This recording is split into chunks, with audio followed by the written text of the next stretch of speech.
What is going on, Badger fans? Welcome to another episode of Locked On Badgers post-game therapy reaction show, and it's always better when we win. We're going to talk about game balls, a couple still interesting things that bother us about shot selection, get into all that and more in today's Locked On Badgers, plus your comments as always. Let's go. A winning edition of the therapy session. You are Locked On Badgers, your daily podcast on the Wisconsin Badgers. Part of the Locked On Podcast Network, your team every day. What is going on, my friends? I am your host, Ryan Herrings, Locked On Badgers. I am continuing to record from the hotel, so hopefully the Wi-Fi kicks on, stays on. Today's episode is brought to you by FanDuel Sportsbook, the official sportsbook of Locked On. Make every moment more. Visit FanDuel.com/LockedOn today to get started. And we got a couple guests today, lots of comments to get to. We got Mr. Optimism Rajiv himself coming back for another day. And we got Justin, who's not always optimistic. Not also coming Mr. in. Optimistic. Not Mr. I Optimistic. kept my negativity outside of the Hey, show. We'll see. Yeah. We will see. All right, let's start here. Wisconsin overtime win, big win if we're still talking about trying to pursue some type of berth into March here. Let's start with game balls. Kick it around. Justin, we'll start with you. Who's your game MVP here? Who stood out for you? I'd probably have to go with Tyler Wahl. He finally had a good game back to it. He was efficient in this one, 6 of 10.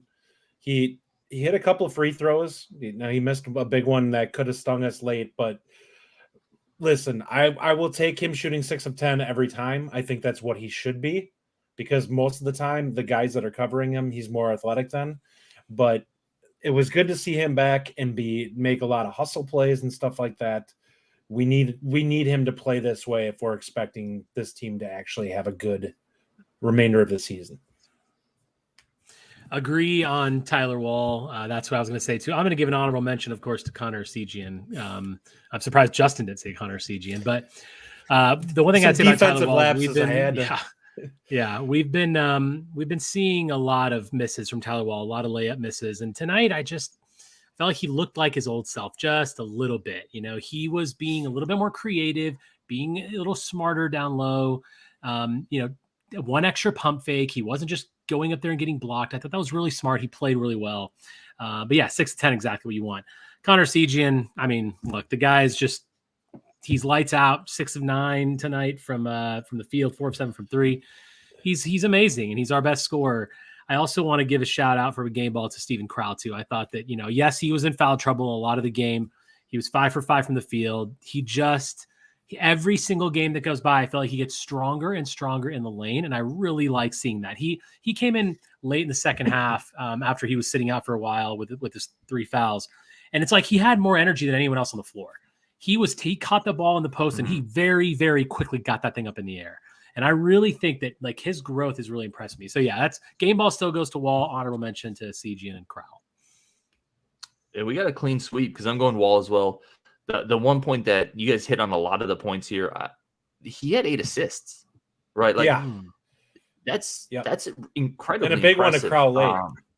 Huge to Crowl. That's a great find. By the way, great hands by Crowl on that dive, by the way. How many big men get that pass, 3 feet away, and they fumble it away out of bounds? Crowl picked it up off the glass. Tyler Wahl with 8 assists. I mean, coming in, shot efficiently, really helped run the offense. He had another really nice kick out opposite side to that was to Connor for a 3 on the wing when he was kind of doubled in the post, and a really nice feed there. Another thing I liked, I talked about this early in the year, and I'm not saying it needs to happen, but I like Tyler Wahl in a bit of a playmaking role where maybe Chucky can be just a stand-up shooter, right? Chucky shooting off the move isn't always the best, but Chucky is a stand-up shooter when he's open. Yes, he's pretty he's effective. very good. Very effective. You notice they threw it into Wahl in a post in the second half. Hepburn dove to the corner. Wahl kicked it right back out to him. Easy 3 there, banged it. That's something Wahl can do more of. He'd be a playmaker and a facilitator when he's not forcing it. So, yeah, I agree. Game ball, Tyler Wahl on that one as well. One thing that I wanted to bring up, well, first of all, I'd like to celebrate these wins. I know that we've talked a lot about how, like, a close game, there's a lot of things we don't like about tonight, and we're certainly going to get into that. But it's nice to just celebrate a victory. When Chucky took that shot in regulation, I jumped out of my chair. I jump up and down quite a bit during Badger games. And yeah, I was a little bit annoyed that he took the shot.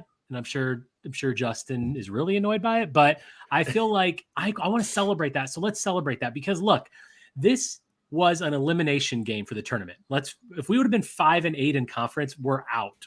There's no way we're going to win 5 out of the last 7. Getting this game was a must. And I think getting the next game at Nebraska is also a must. So I want to celebrate the fact that we are in the race still. And I really want to also touch on the fact that,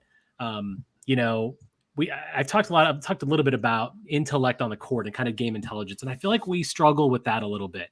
That's one thing we're missing with Brad Davison not being here anymore. He always knew when to make the right decisions, when to drive, when to pump fake, when not to, when to pass. And we don't have that from Chucky. I don't feel like he has that really good intelligence on the court. He gets blocked a lot when he goes down low. There were a couple times where he had an open layup and he didn't take it. And he I just don't like his decision-making on the floor, especially late in shot clock, but that's more of a coaching thing. But I will say that I want to give credit to Tyler Wahl and Stephen Crowl with their game on the court intellect tonight. I think Crowl was fantastic. I mean, I wish he would have played more. Obviously, he got foul trouble. Some of those were a little sketchy calls, but Wahl tonight too, just those extra pump fakes, knowing who was around him. He wasn't just trying to score just to put points on the board. He was scoring with intent.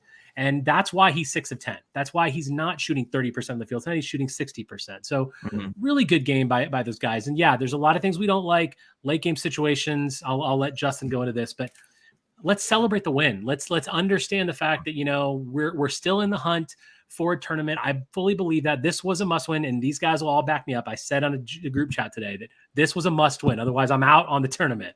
So I still believe, because we've done what we had to do. But I want to celebrate it. Let's be happy about the fact that we got to watch our Badgers win tonight. They pulled Rajiv back in. Justin, I want to leave you for late game, but let me really quickly hit a comment because it ties into what Rajiv, you were just saying. We got Bo Dragon, because of course we got Bo on the show as always.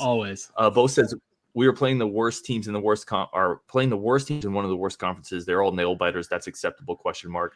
I want to hear, because Rajiv, you're just talking about celebrate the wins. We're also not a good team, Bo. Like we're not a juggernaut. So I don't think anybody's touting us as like or banging our chest saying Wisconsin's Adonis here. We're destroying people. No. We're still bad, but at least take that. But I enjoy the games for the games too. Like I watch the games. Even yes, I'm thinking about the season, but I also like to just watch the game for the fact that it's a game. And when the Badgers win, I'm happy about it. But sorry. The other thing is there's no tanking for a draft pick.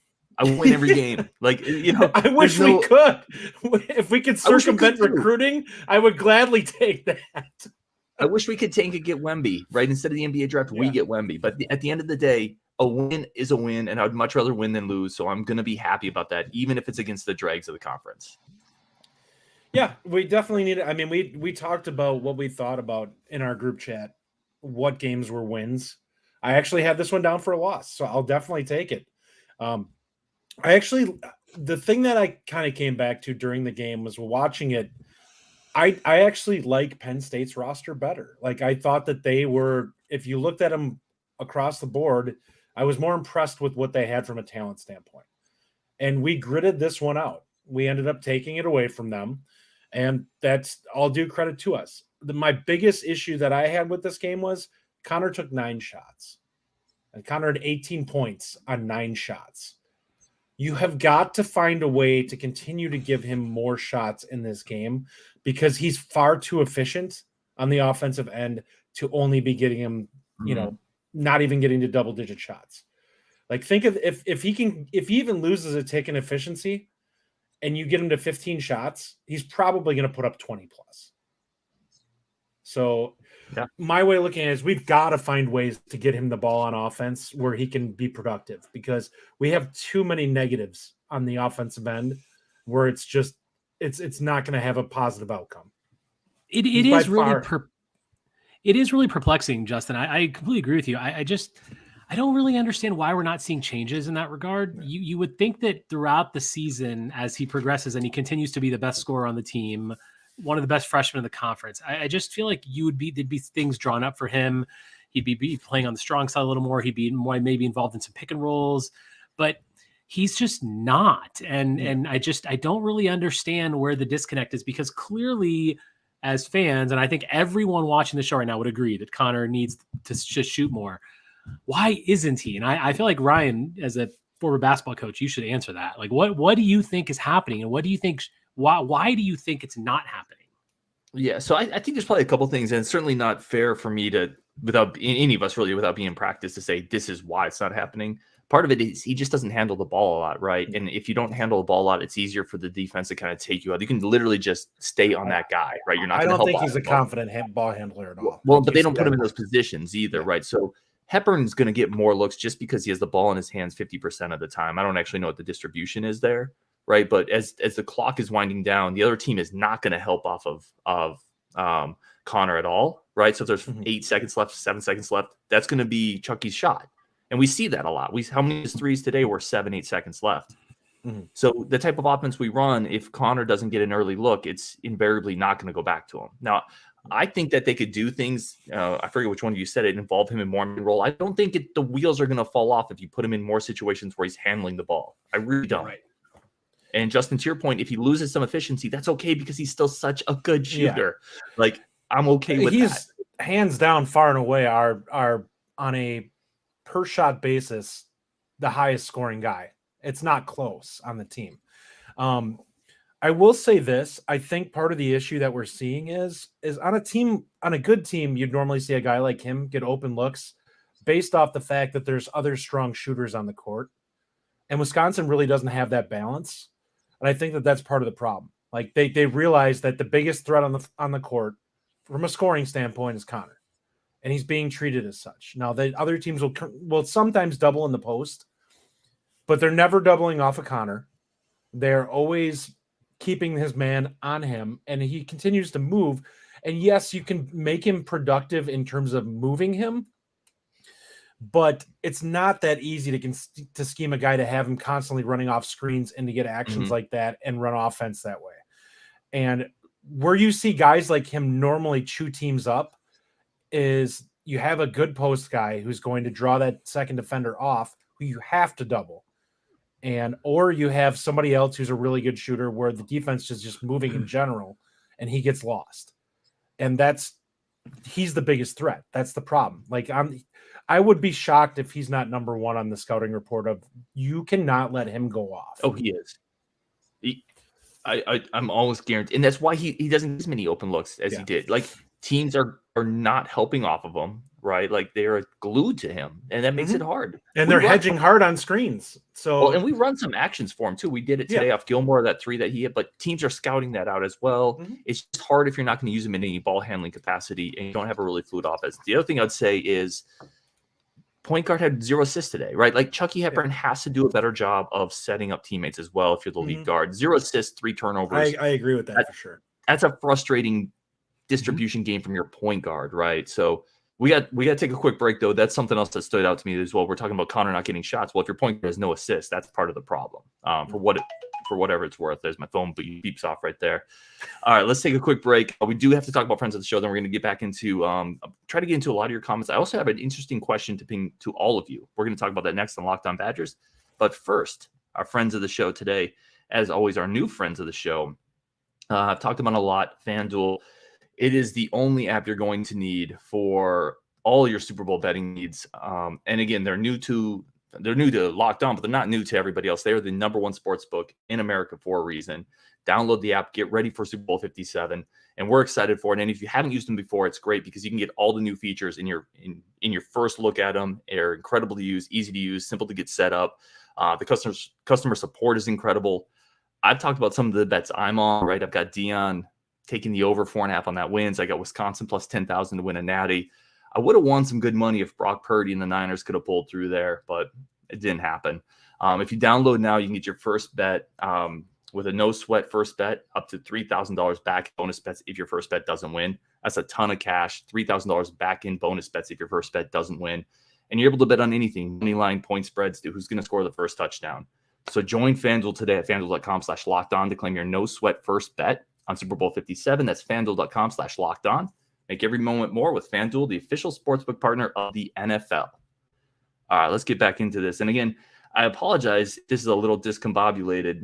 Being in the hotel room throws up my flow here. I'm not used to just doing this all on a little laptop, so I'm kind of moving things around more. I'm going to throw this question out here. Oh, go ahead. I actually want to throw this comment up here from Commandant Clink. Yep. It says, I know there was only 24 seconds left in overtime, but why did Connor pass the ball when he grabbed the rebound? Then he passes the Wahl of all people. Stuff like that drives me crazy. Honestly, it 100%, this is why I said that I don't think Connor is a confident ball handler. Right. He was worried about turning the ball over in that situation. Is 100% what happened. Because he's done it before. Yes. Which is why we worry, why offensively we're not seeing him quite take that next step, which is likely what we'll see from him next season once he gets an off season of heavy ball handling work to really develop himself and get that confidence up. But yeah, it was 100%. He was worried about losing it. I think he saw that Wahl was open. I think he figured that Wahl would continue to move the ball in that situation and probably try to get it to Chucky, which is likely what they're trying to do. And I think he was probably also somewhat worried about getting the ball across in 10 seconds. He just didn't want to get the turnover. Yeah. Right. And that's where you can see his freshman come out. Like you see he had a turnover. He's passing into Klesmet one time, bad pass. He makes some poor decisions, but that's what you expect from a freshman. That's okay. But he has to obviously improve in that. And as a guard on this team, you got to be willing to handle the ball. You have to. Here's a question for y'all. And then Rashid, Justin, you both can throw comments up too. I want to get to a lot of comments today. That'd be awesome. But Justin, you had mentioned this in the chat, and I thought it was an interesting, or offline chat, sorry, I should say.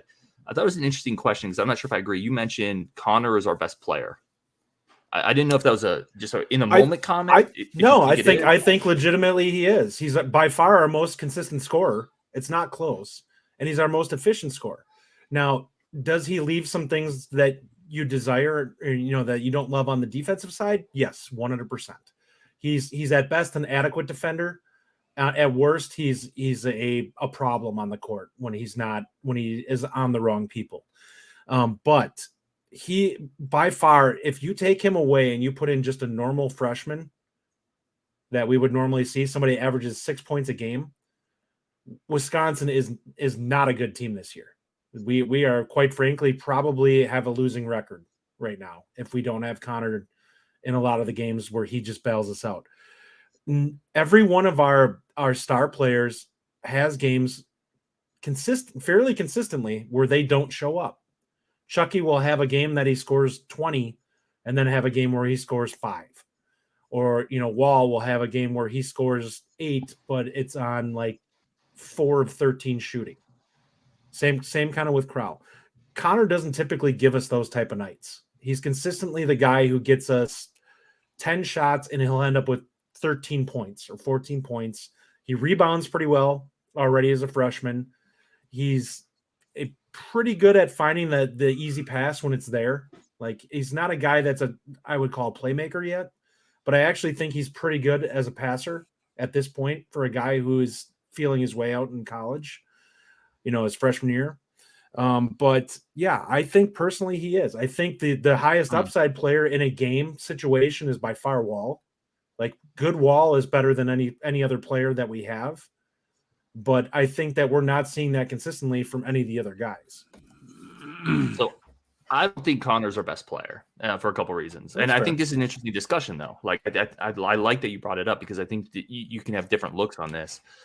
I think defensively he's pretty far off. And offensively, the role he's asked to fill, like if he was asked to be the primary ball handler and defend better players like Chucky Hepburn, Tyler Wahl does more, I just think Connor flourishes in the role he's in, but he's not asked to carry nearly as much of a load as some other players. And defensively, which is a huge part, I mean, people don't focus on it as much.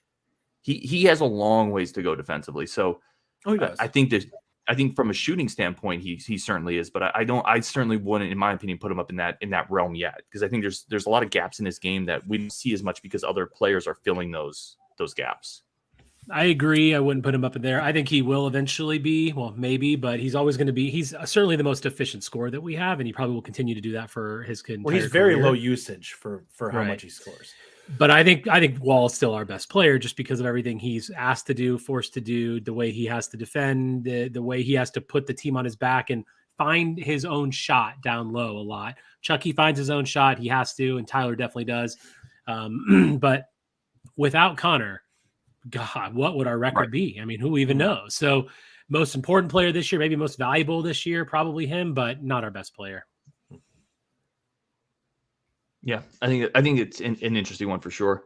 And then I want to talk a little bit about what does this. I don't think it does. Does this change any expectations for the rest of the year for you, Justin? No. I think, to be quite honest, with watching the offense in this game, I think we played a little over our heads. I think we had a good offensive game. This is not a baseline game for us. I think what I would look at in terms of what I expect from this team scoring wise in an average game is probably to be 60 points.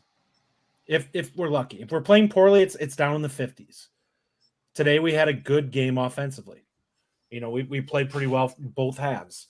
But this has not been what we've seen on a regular basis throughout the season. So for me, it's hard to look at it and say that I can expect this on a every game basis. Yeah, we definitely can't. I mean, we shot over 50% from the field tonight. If we do that, we're gonna win games. And I think I still believe we can get to the tournament because I'm not believe with Rajiv. I believe we can because we won tonight and we have to beat Nebraska too. Otherwise, I'm gonna say the same thing. But no, I don't expect us to get any better or do anything. I just feel like we're gonna. If we win these games, we need to win. It means that we're on good shooting nights. That Connor's shooting well, Chucky's shooting well, Crowell's not getting double teamed and turning the ball over. Like things have to go right for this team to make the tournament because we are not a good team, Bo Dragon. I'm saying that for you. We are not a good team, but we can still be okay. We can still win games. We can still surprise people. We've got big games coming up. I don't think any of us expect us to beat Purdue. But you never know in this game, right? I mean, Connor could go for 30. You never know. We could surprise some. We're going to surprise someone that expects to beat us, and hopefully that puts us over the edge. So, I just feel like we have to shoot really well in every game. Here's another thing. We did not have our typical 7-minute scoring drought tonight, which might be the first time all season we can actually say that. That has to continue. We can't have droughts. We cannot do that. And if we're going to make anything out of the season. So I will say this, looking at things, if you take a look at tonight, and this is why it doesn't truly move the needle for me, we had basically everyone show up. Chucky had 17, Wahl had 15, I believe, or 16. Crowl still had double digits. We got 11. Yep. We got Jordan Davis giving us 8. Like, we needed every last person to chip in order to get this win. And if one person had an off night tonight, this is a loss. And I just don't think we get that type of consistency from this group. Yeah, I agree. But that's, again, I'm not saying you're surprised by that, but that's who we are, right? Yeah, it is. No, that's what I'm saying is like, that's why it doesn't change my perspective on the season because I can't assume that the rest of the games that we're going to have that we can rely on 5 guys all showing up and being plus players for the night. Let me ask you guys this, and then Rajiv and Justin, please help me get some of these comments in here because it's hard on my laptop actually to kind of do this. But I want to ask this: the late game situations we've talked about this all year, so I don't want to necessarily go back down that road with kind of the shot selection from Chucky Hepburn. Do you put that more on Greg Gard, maybe not having coached out those situations better, maybe having some sets that we can go to? Or do you put that more on Chucky Hepburn? Where do you put the majority of that blame? I put it on Greg Gard. And the reason is because it would not keep happening if it was on Chucky. Because if it happened once or twice or 3 times, but it's happened every game. So that to me shows that that's what Gard wants. And I don't know if he just doesn't have the confidence and afraid of us turning the ball over, what's going on. But clearly we're running ISO for him. And it's just, the fact that, 23 seconds and that's all we got was a fadeaway 3 from 5 feet behind the line. It's just not good enough. And yeah, I definitely think it's on Gard because if he can draw up something different, but he's clearly not. Otherwise, we would see that change. Because if it was Chucky, he would the very next game he'd be like, "Listen, you're not doing this," and you would see him screaming at Chucky, but he's not. Yeah, I agree. I think 100% you're right. I would agree that this is a Greg Gard view of how he wants the end run. I don't understand it though, because I don't like if we look historically at this, and I don't know if he's an analytics guy, but me taking a long view of this in Wisconsin's history, there are very few times that this has paid off for us. You look at every major shot that's been hit, it typically has been like, even if you look at the Bronson Koenig, big shots and stuff like that, those weren't him at the top of the key, ISO, whatever. It was like off screens, him being caught open on the wing type stuff. The big shots that we've hit have never been that ISO. Like, I can't think of a major win that we picked up where somebody ISO'd at the top of the key and hit a shot, and we're just like, oh my God, I can't believe that just happened. Or where we felt like it was a good set. Last year, Chucky's big shot wasn't the extra pass.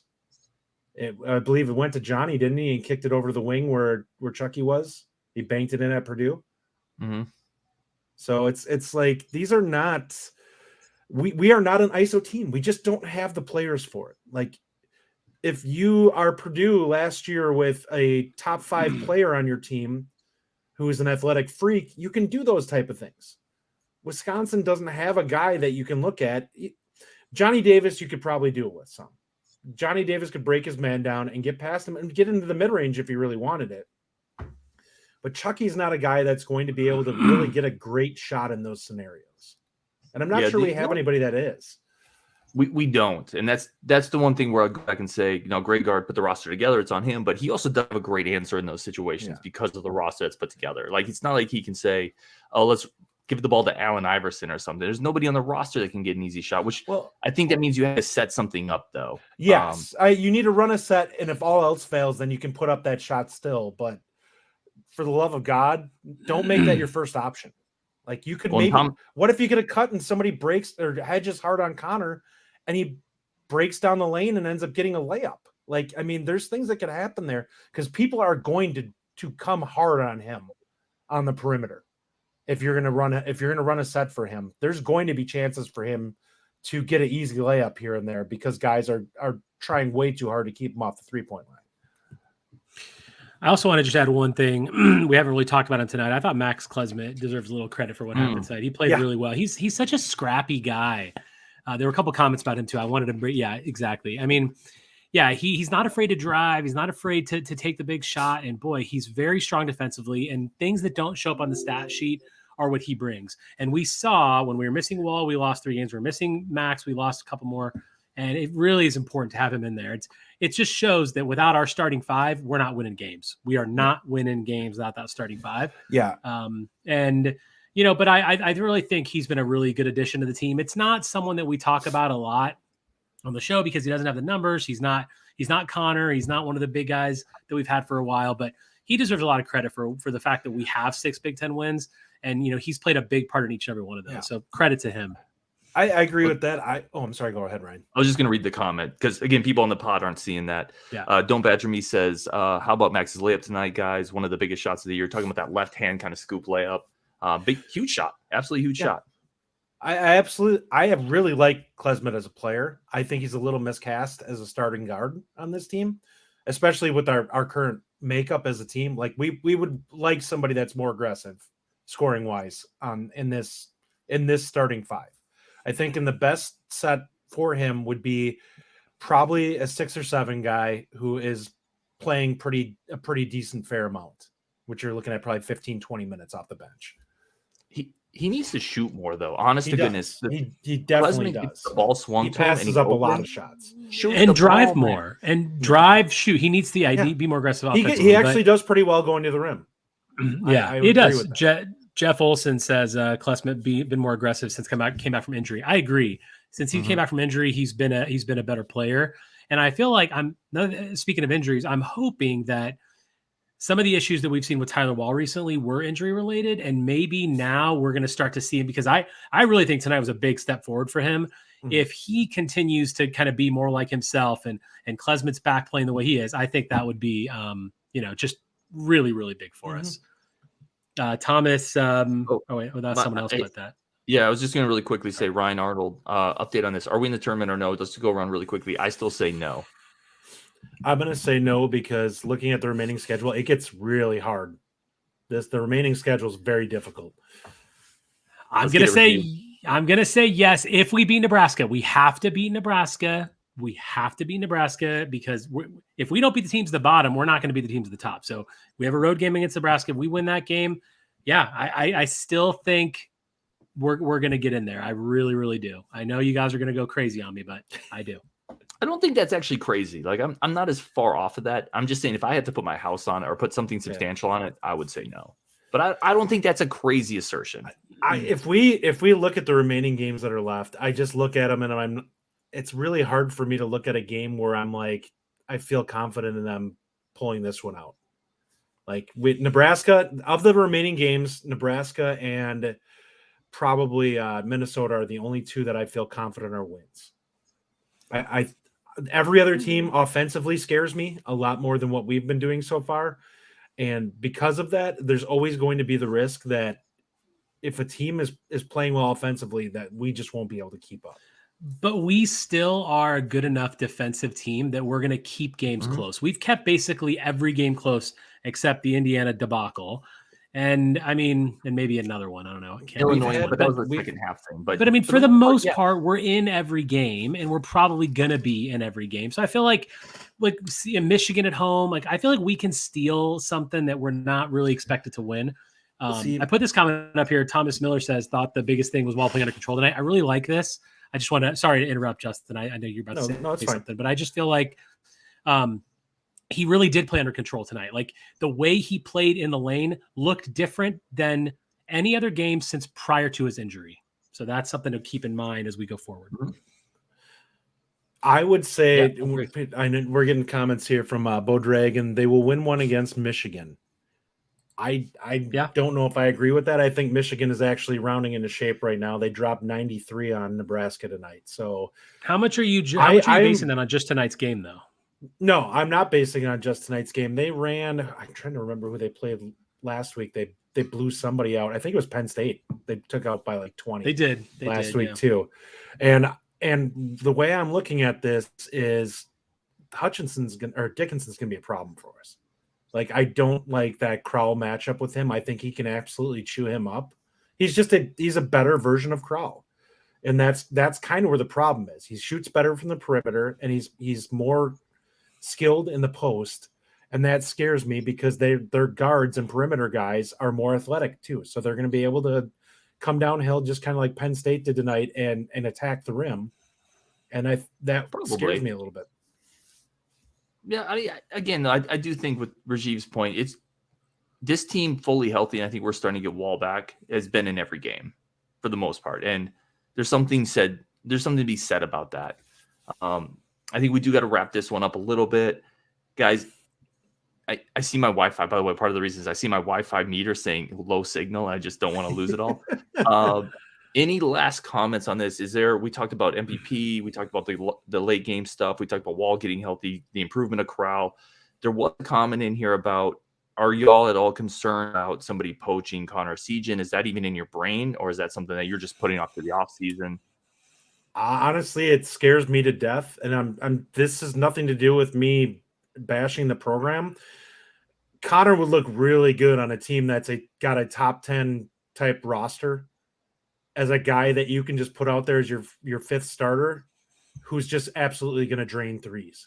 You put him on a team that's got a talented post guy and another like a lead guard that can drive and kick, he's going to score 20 plus a game. And if he's not ready for it this year, but he is so efficient as a shooter that if you put him on a team that had more offensive talent, he would get a ton of open 3-point looks. And more open than what he's seeing on this team. I am worried about it, but I'm choosing not to think about it because I'm just hoping that the optimist in you is like, nope, I can't dwell on that. Yeah, man, if Connor leaves, that'll just be crushing. Plus, I'm from Indiana. He's from Indiana, so I like that. I just feel like if you're listening to this show or anyone in Connor's family listening to this show, we love you. We want to stay, so Connor needs to not go anywhere. I think he's going to get a ton of playing time wherever he goes, but he's going to get a lot here. He's going to start here. He might not start if he goes to a different team. I mean, who knows how he'd fit. He's going to get a lot of shots. We have been a team historically that features our three-point shooters. And I feel like with a little bit better guard play, with some of the recruits we have coming in next year, I do believe that he is going to feature more. He's going to be looking good. So I'm not overly concerned about him leaving, but my final thoughts on this game, I have two things. One, basketball, one, football. Basketball, look, enjoy the win. Let's enjoy the win. Let's take the fact that we won a Big Ten road game. I know that people look at the season and everyone's really upset about the season. I get it. I am too. But we still have a chance to fight for the tournament. We're not a good team, and we're still 6-7. We started the conference 3-0, and everyone was I was going nuts because I was all excited. We can still be that team. Remember when we started losing games is when Tyler Wahl went down, right? So we could really shock a lot of people, but let's enjoy this for what it is. And let's realize that anything that we get out of this year is going to be is basically plus, because we're not at this point, we're not really expecting much. Secondly, I'm wearing my Skylar Bell jersey tonight, supporting the NIL initiative, because we are just a mere weeks now away from the spring game, which, if those who don't know, April 22nd came out on Twitter. Everything I don't know about you guys, but man, I think everyone that's probably listening to this right now and on the podcast or on YouTube, you got to be excited about Badger football. So I can't wait to hear what's coming out of spring practice. I think I'm going to try. I think we're maybe going to try to get to the spring game. All of us will see. I know Justin's going to be there because he lives in Wisconsin, but Ryan needs to give me press credentials so I can randomly show up for practices. I'm so pumped for spring ball. I feel like that's something that is going to kind of hold us over a little bit because we were all waiting and the countdown to football season. So that's really exciting. That's why I wanted to wear my Skylar Bell jersey tonight. Really excited for spring ball.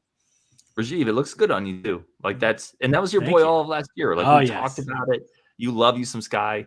I love it. With Connor, I'm not even worried about it, to be honest. I think our NIL collective has shown up. They've started to really pump some stuff out. I'm not going to let Connor leave, in my opinion. I mean, obviously, you can't hold him hostage and lock him in a basement, but I think our NIL is getting to a point where he's going to start. He's going to get a ton of shots, and he's also a chip on the shoulder type of guy who's not going to suddenly forget that a bunch of those schools didn't recruit him, right? I'm not that worried about it, to be honest. On the football side, I was just going to say really quick, right there with you, Rajiv. Spring practice, I am geeked for it. I can't wait. We are at 38 minutes, so we do have to wrap it up, Justin. I know you have. No, that's fine. I'll give my final thoughts too. And the only thing with Connor is, for me, I don't think it's not a money thing. I think Wisconsin's competitive there. I think it would simply be if he feels like another school could showcase him better. So that's as far as I leave. We've got no knowledge on it, and I think he stays. If I was going to say something beyond that for football, I'm ready to go. Good Lord, am I ready to hear about the passing offense in spring practice? And I am absolutely eating up all the weight training stuff that's coming out. Yeah, the Brady Collins stuff. It's great. Mm-hmm. Everybody tune in the show, everybody listening. I really appreciate y'all. Again, I really do thank you for bearing with us, and me specifically as I'm traveling and my stuff isn't great. Again, I'll point out I'm not as active on social media right now because I'm kind of in a traveling mess. So don't feel like I'm not there for you. If you send me messages, I have some already built up that I haven't responded to. But Rajiv, Justin, appreciate y'all. On Wisconsin, got the win. Let's keep it going. On Wisconsin, we'll talk tomorrow. Later.